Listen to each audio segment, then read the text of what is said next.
La noche que Tokio fue arrasada por bombas napalm, una de las noches más sangrientas y brutales de la historia de Japón. Después de las bombas nucleares que Estados Unidos lanzó en Hiroshima y Nagasaki, el 6 y el 9 de agosto de 1945, respectivamente, todo suceso anterior fue parcialmente eclipsado por las magnitudes de estas explosiones y las secuelas radioactivas que durante varias décadas se volvieron como una huella dactilar que identificaba y avivaba la tragedia. Sin embargo, desde que comenzó la campaña del Pacífico como parte de la Segunda Guerra Mundial, la ofensiva militar que más decesos ha dejado en la historia de Japón fue el ataque no nuclear que sufrió Tokio en marzo de 1945. En una sola noche, la capital nipona tenía más muertos de los que inicialmente dejaron las explosiones en Hiroshima y Nagasaki. La ofensiva militar estadounidense, denominada Operación Merdinhaus, acabó con 41 kilómetros cuadrados de la capital de Japón y dejó centenares de cuerpos calcinados y un aproximado de 1 millón de personas sin hogar, las cuales tuvieron que desplazarse a otras zonas japonesas. Hoy vamos a adentrarnos en lo que fue la noche más sangrienta y brutal de la historia de Tokio y de Japón, la noche del 9 de marzo de 1941. Antes de meternos a fondo, no olvides suscribirte a nuestro canal y activar las notificaciones para mantenerte al día con nuestras actualizaciones.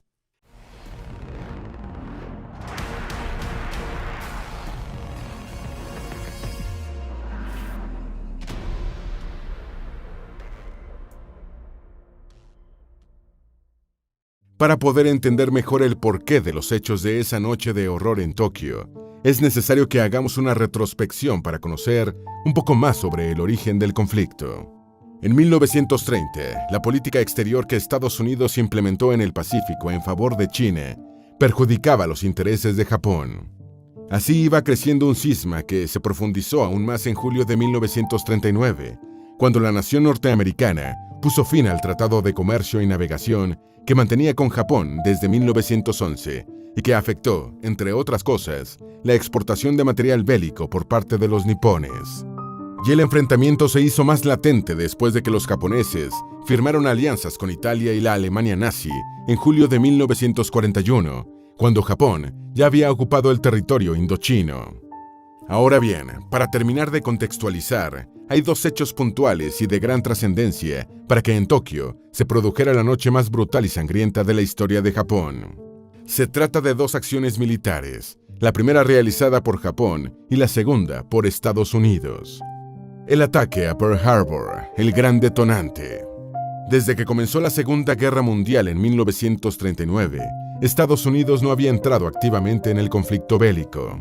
Pero la aparente pasividad acabó cuando Japón atacó a traición la base naval americana que estaba en Hawái, específicamente en el puerto de Pearl Harbor, situado en la isla de Oahu, que en ese momento no era un estado americano, pero sí una de sus colonias. El Servicio Aéreo de la Armada Imperial Japonesa realizó este inesperado ataque con 353 aviones imperiales japoneses. La ofensiva comenzó a las 7:48 de la mañana, hora de Hawái, del domingo 7 de diciembre de 1941. Durante los 90 minutos de duración, la acción militar japonesa dejó heridos a 1.178 estadounidenses y otros 2.403 perdieron la vida. 55 de los fallecidos eran civiles. El hecho mancilló la fortaleza y el honor de la potencia americana porque, en ese instante, no tuvo la capacidad defensiva ni ofensiva debido al carácter sorpresivo del ataque. No hubo por parte de Japón una declaración formal de guerra, aunque ya se sabía de las diferencias entre ambas naciones desde el comienzo de la década de los 30 del siglo XX. En esta ofensiva de Japón, 8 acorazados estadounidenses sufrieron daños, incluso 4 de ellos se hundieron. Asimismo, Estados Unidos perdió 188 aviones, sin contar los daños a un minador, un buque escuela antiaéreo, 3 destructores y 3 cruceros. La reacción del gobierno norteamericano, encabezado por el presidente Roosevelt, no se hizo esperar, y al día siguiente le declaró la guerra a Japón. La nación norteamericana encontró el impulso para entrar en la campaña del Pacífico. Reino Unido también le declaró la guerra a Japón, cuando esta nación asiática propinó ataques casi simultáneos a los de Hawái sobre las entonces colonias británicas de Malaya, Singapur y Hong Kong. En tanto, Japón, con la intención de justificarse, catalogó la acción militar contra Estados Unidos como preventiva. Solo querían evitar que la nación norteamericana interfiriera de alguna forma con las acciones militares que ellos, los japoneses, tenían ya planeadas en el sudeste asiático en contra del grupo de los aliados. Sin embargo, ese mismo 8 de diciembre, Japón también hizo declaraciones de guerra en contra de Estados Unidos. Lo mismo hicieron la Alemania nazi e Italia como aliados de Japón. Así fue como los nipones llevaron la guerra a su territorio. La incursión Doolittle, el primer ataque estadounidense sobre Tokio. Después del ataque en Hawái, la respuesta armamentística estadounidense debía ser inmediata. Es entonces cuando Estados Unidos bombardea las bases de Japón en las Islas Marshall, territorio que había sido ocupado por los nipones durante el segundo conflicto bélico mundial. Estados Unidos logró hacerse del control de estas islas, pero el ejército americano tenía la presión del presidente Roosevelt de atacar, como fuera, a Japón en su propio territorio, especialmente el corazón del país, Tokio. No obstante, la fuerza militar de la nación norteamericana solo disponía una opción: atacar desde las bases que tenían en las islas de Hawái y Midway, con aviones navales estándar de poco alcance y que se trasladaban secretamente a bordo de un portaaviones de la Marina. Y si se quería lograr un daño mayor, la flota de la Armada estadounidense tenía que acercarse hasta las costas japonesas, que estaban bien resguardadas, y eso, obviamente, implicaba un elevado peligro. Eso era tan absurdo como pretender acercarse a un campo minado con la intención de caminar sobre él para herir al enemigo. Fue en este punto que necesitaron hacer uso de los B-25 Mitchell, que eran aviones pequeños y ligeros, que podían tomar altura sin problemas luego de despegar de un portaaviones. Las Fuerzas Aéreas del Ejército de los Estados Unidos ya contaba con el entrenamiento del teniente coronel James Doolittle, un destacado ingeniero militar que estuvo a cargo de esta incursión que lleva su apellido como nombre. El plan consistía en atacar Japón con los B-25, lanzados desde el portaaviones USS Hornet. Fue así como el 18 de abril de 1942 se puso en marcha una importante hazaña militar. 16 bombarderos americanos despegaron cargados de combustibles y bombas y querían comenzar sus ataques a unos 650 kilómetros de las costas de Japón. No obstante, la formidable defensa de los japoneses ya había detectado la presencia naval americana. Esto obligó a James Doolittle y al resto de la fuerza militar de los Estados Unidos a efectuar sus ataques a un poco más de 1,000 kilómetros de distancia, es decir, unos 350 kilómetros más de lo que en un inicio tenían previsto.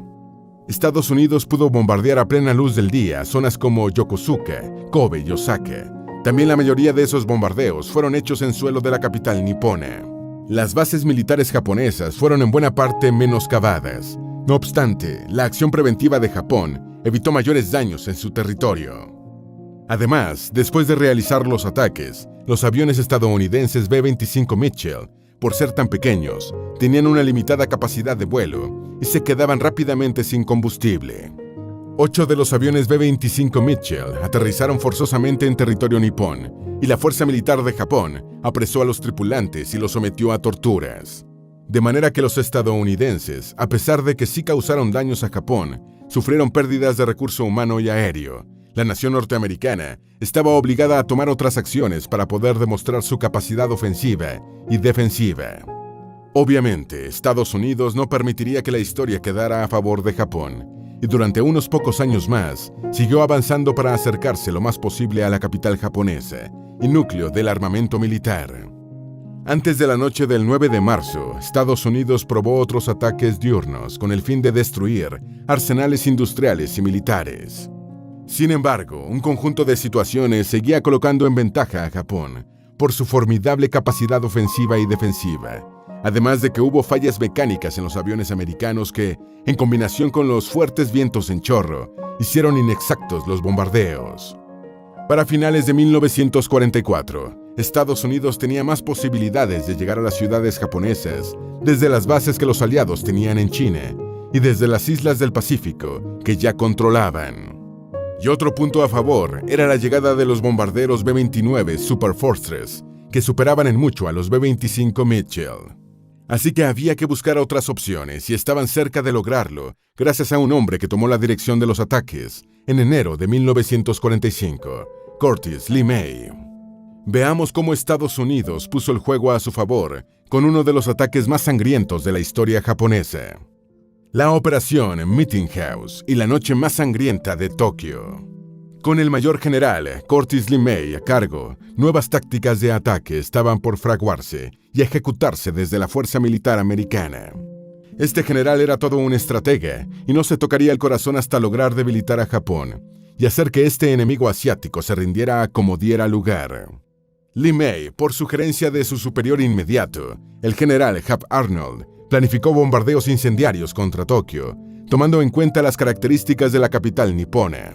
La mayoría de las construcciones en Tokio, al igual que las arquitecturas de otras ciudades japonesas, estaban hechas de madera, algo que LeMay sabía a la perfección, como también manejaba la información de que los ataques anteriores se habían hecho a plena luz del día.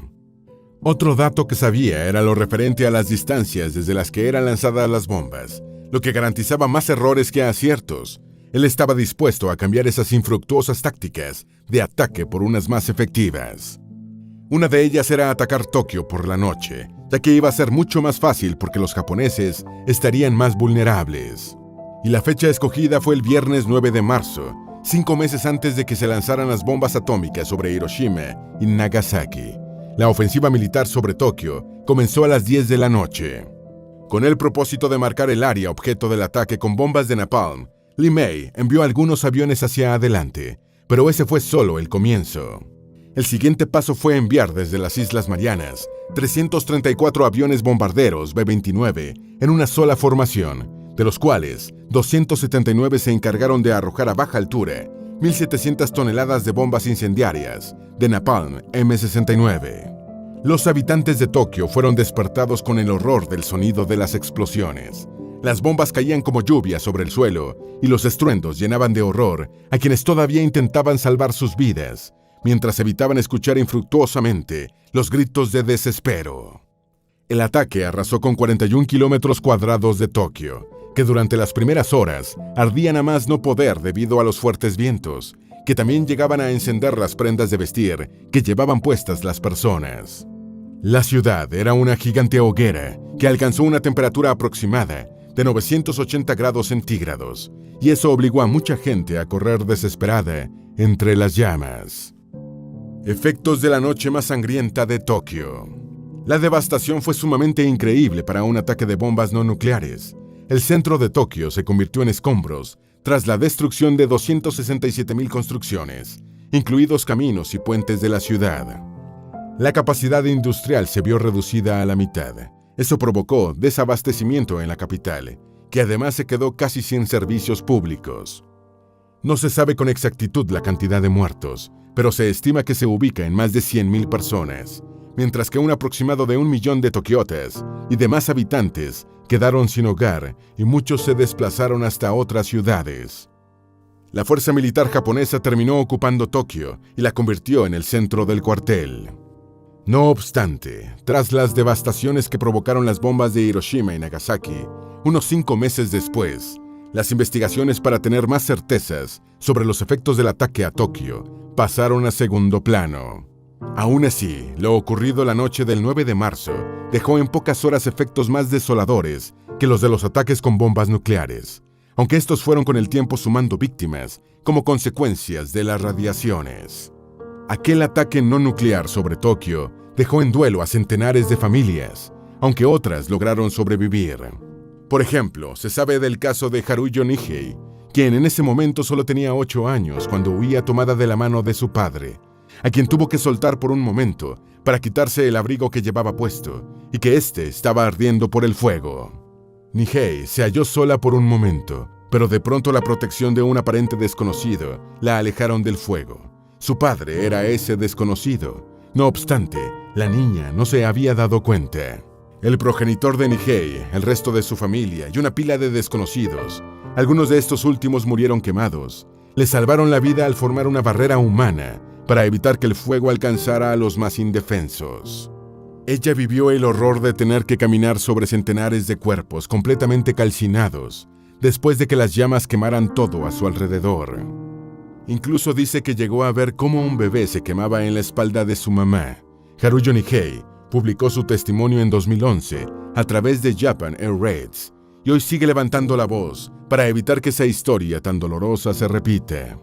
El ataque con bombas napalm M69 perpetrado en Tokio dejó sembrado el horror en las mentes de los sobrevivientes. Esta es una de las acciones militares más sangrientas de la historia de Japón y del mundo. Muchos inocentes perdieron la vida y otros se quedaron sin sus posesiones. Solo en la década de los 60, Tokio comenzó a levantarse de las cenizas y de los escombros para convertirse en la urbe que hoy podemos visitar o conocer gracias a Internet. Pero, sin dudas, aquella noche de marzo de 1945 es un lamentable capítulo que pasó a formar parte de la historia y que seguramente Japón no querrá repetir nunca más.